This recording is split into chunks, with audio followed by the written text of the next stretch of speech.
Okay, and then for our last topic or last example here, okay, so we have a homogeneous 80-50 kilogram block is suspended by the 3 springs whose lower ends were originally at the same level.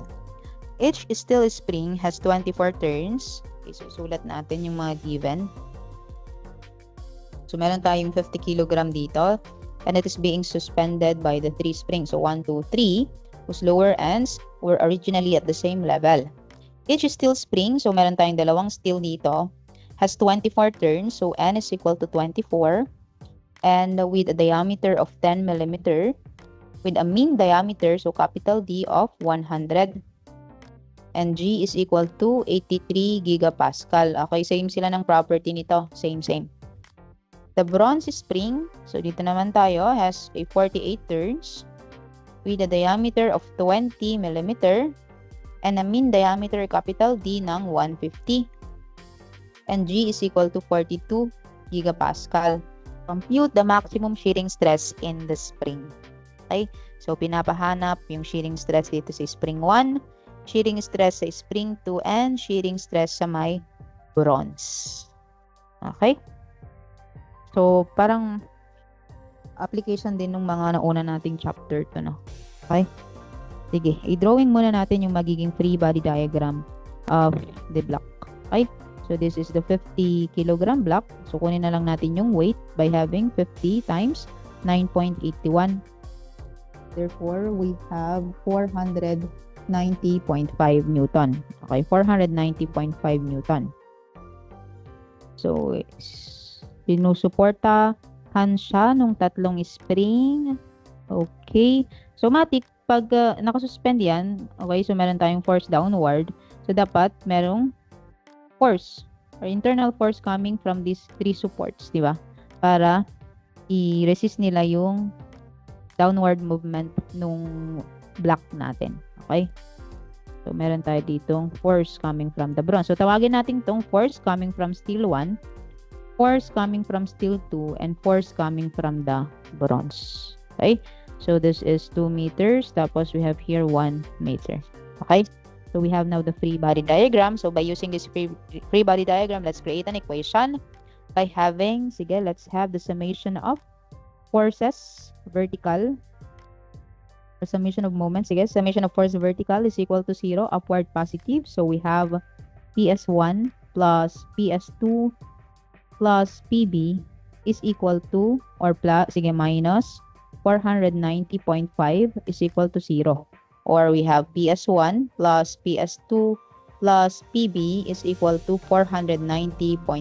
So we now have equation number 1. And then let's take a summation of moment. Okay, so gusto kong i-moment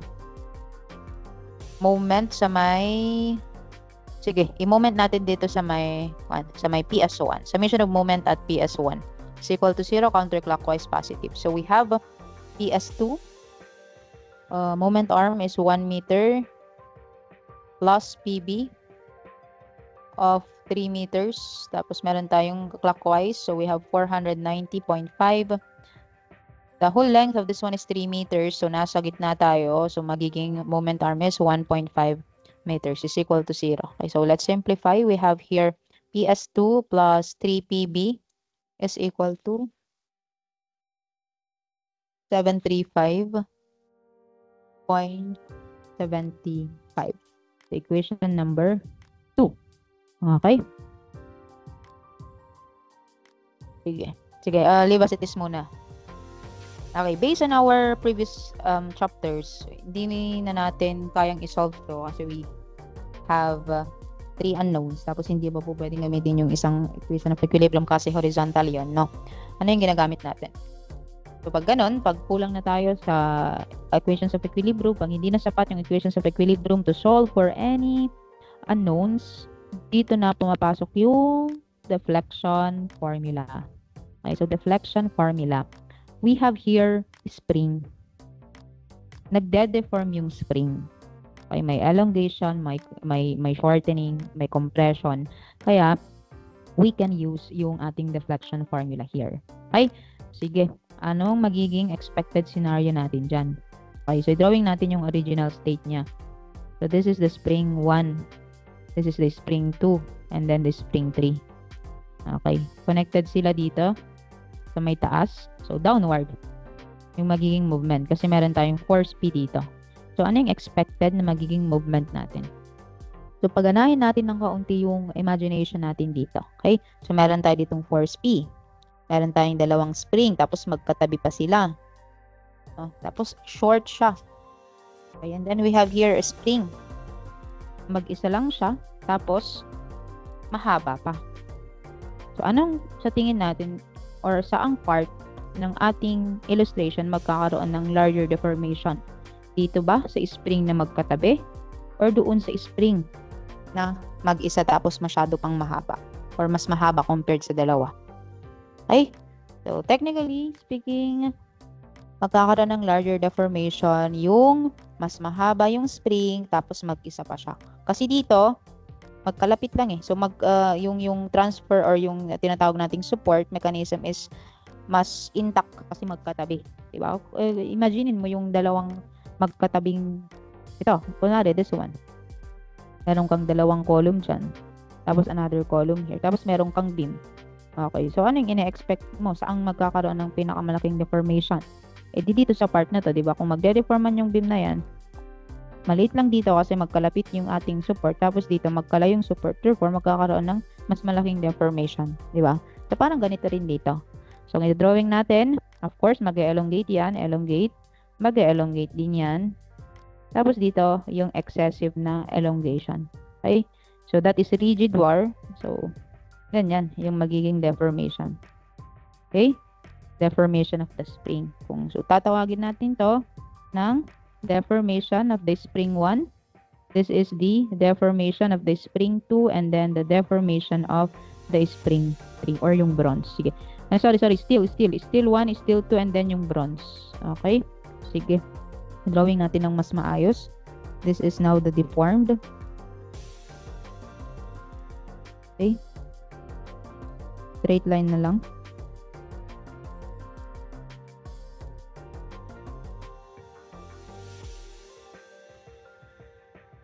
So this is the original orientation.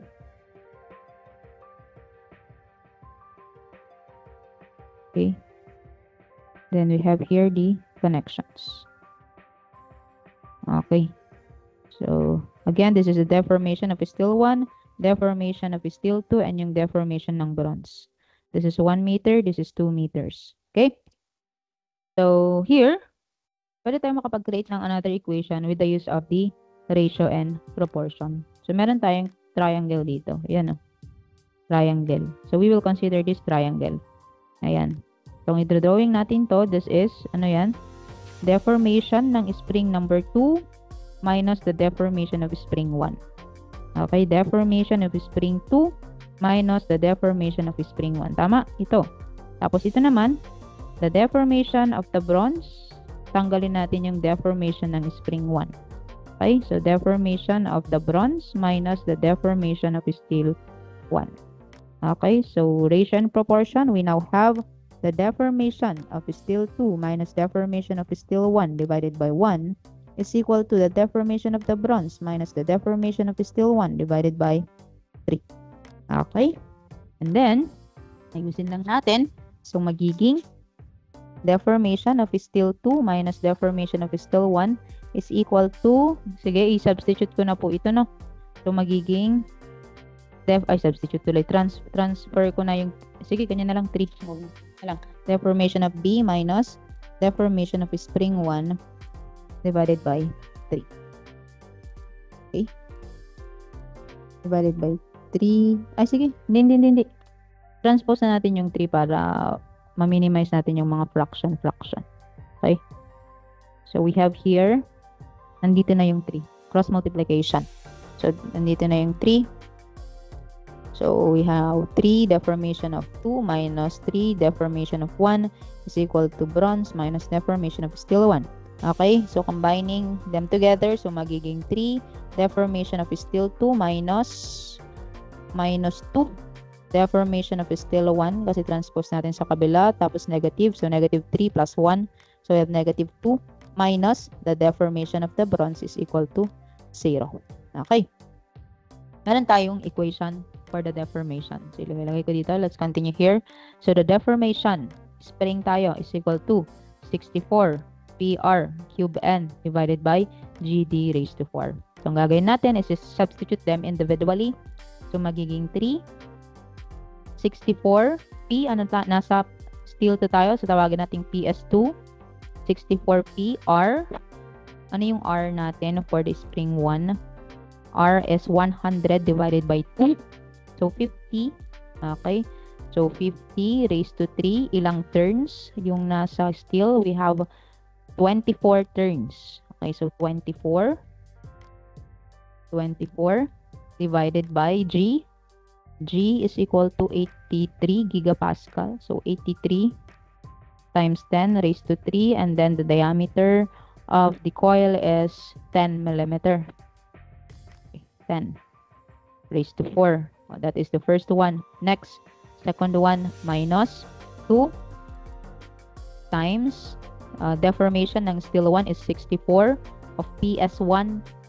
Ano yung G niya? Pareha sila para lang properties ha. Steel 1 and steel 2. PS1 times 50 raised to 3. Parehas po sila ng properties. Divided by 83 times 10 raised to 3 of 10 raised to 4. Okay, minus, ano yung deformation ng B mo? That is equal to 64 PR cubed N. So, PB. Ano yung R cube? Ano yung R niya? Bronze. 150 divided by 2. So, 75 cube. Ilang turns? N. 48. Tapos 20 yung diameter. 48 divided by 83. Ay, hindi. Iba yung G niya. G is 42. Okay. 42 times 10 raised to 3. Ang diameter is 20. Tama ba? 20 millimeter. Okay. 20 raised to 4 is equal to 0. Okay. So, simplify natin each term.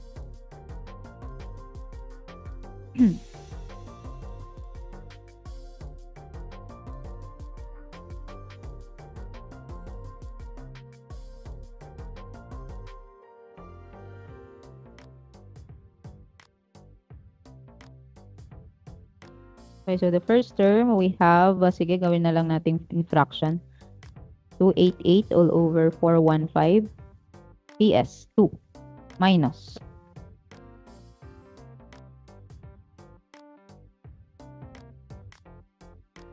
We have 192 all over 415 of PS1.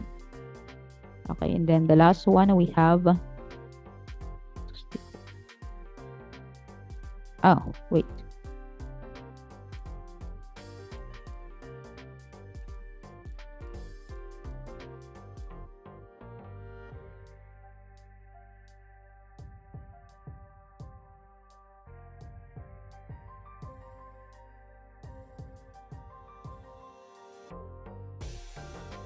So we have 27 all over 140.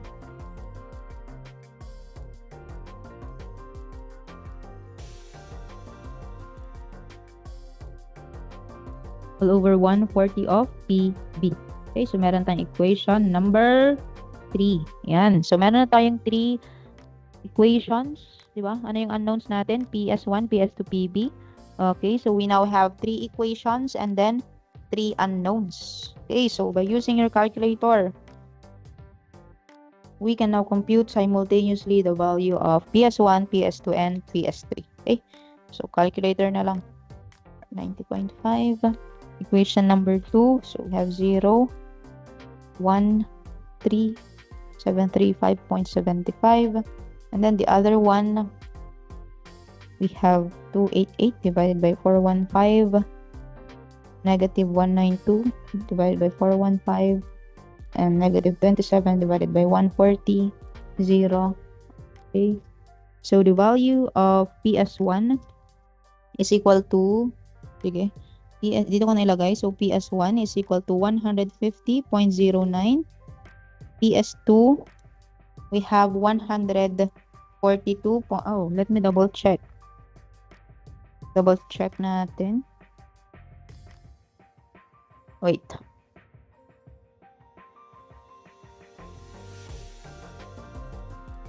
One. Oh, yung arrangement. Sorry. 0, tapos 1 and 3. So, 7, 3, 5. Okay. Yung arrangement po. Iba yung arrangement. Take note, mas nauna yung PS2. Kaya pala. Okay. Okay, double check po yung arrangement. Tapos PS2 is 288 divided by 415. Okay. Ayan. So, the value for PS1 is 144.776. Tapos, yung PS2 is 150.71. And then, for PS3, or PB, we have 195.012. Okay, so naka-Newton na po lahat yan. We now have the values of PS1, PS2, and PB. Ano ba yung pinapahanap? The maximum shearing stress in the spring. Okay, the maximum shearing stress in the spring. So with the use of the forces, we can now compute for the shearing stress ng unang spring. Okay, shearing stress of the first spring, okay, based on the pinapagamit, AM wall, or okay, walang binanggit. So we will be considering a light spring here. 1 plus D all over 4R. Okay, 16 PR G D raised to 3. 1 plus D 4R. Okay. So 16, what is our PS1 here? 144.776. The radius here is equal to 50. 50 divided by G is 83 times 10 raised to 3. Your diameter is 10 raised to 3. Tapos 1 plus 10 divided by 4 times 50. Okay. So we have... Sige, substitute muna natin lahat para isang computation na lang. So, for the shearing stress at number 2, we have 16. What is our force 2? 150.71. Parehas po sila ng properties, no? Magkaiba lang ng force. So, we have 50 all over 83 times 10 raised to 3. 10 raised to 3 of 1 plus 10 all over 4 times 50. And then, for the bronze, we have 16. What is the PB? 195.012. What is the radius? Radius is 75 tapos 20, 42. 75. Dito sa baba, we have 42 gigapascal. Tapos the number of the diameter is 20. Am I right? Diameter is 20, yes. 20 cube. Tapos 1 plus 20 all over 4 times 75. Okay, so solving this one by one, we have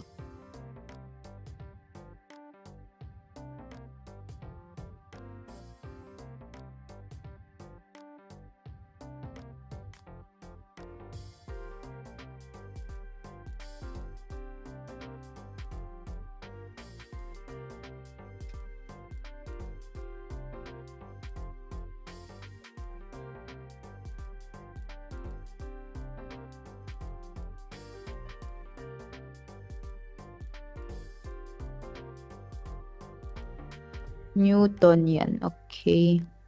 Tama ba yung equation? 16 PR pi d cube.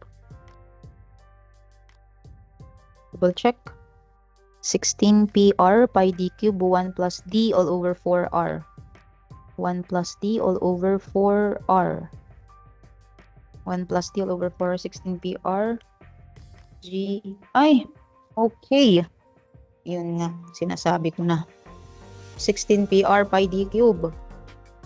Saka ako kasi parang maliit. Yan. Pi d cube. Compare pa, mali naman. Pi d cube. Okay. So we have here pi, and pi. Okay.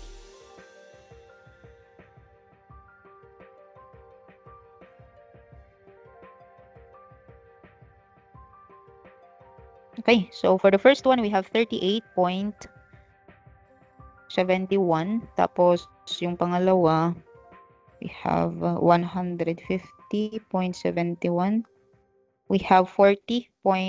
40.3.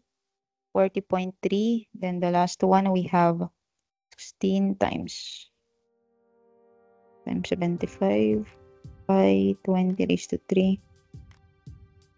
1 plus 20 all over 4 times 75. Okay, so we have 9.932. Okay, so naka-Newton lahat tayo. Tapos naka-millimeter, therefore, Newton per square millimeter. Okay, so ito na po yung hinahanap ng problem. The stress on each spring. So this is for spring steel 1, steel 2, and then for the bronze. Okay? So that ends our discussion in chapter 3. Please keep updated on the schedule of examinations and activities. So I will post it on the MVLE. And then for any questions, clarifications, you may approach me in the faculty room. Okay? And then, ayun. So after our long exam number 3, we will now have the midterm exam, which will be scheduled also or will be announced on the MVLE. And at the same time, activities or the short quiz for this chapter will be posted in the MVL. Yan. So again, thank you for listening and then have a good day. Thank you.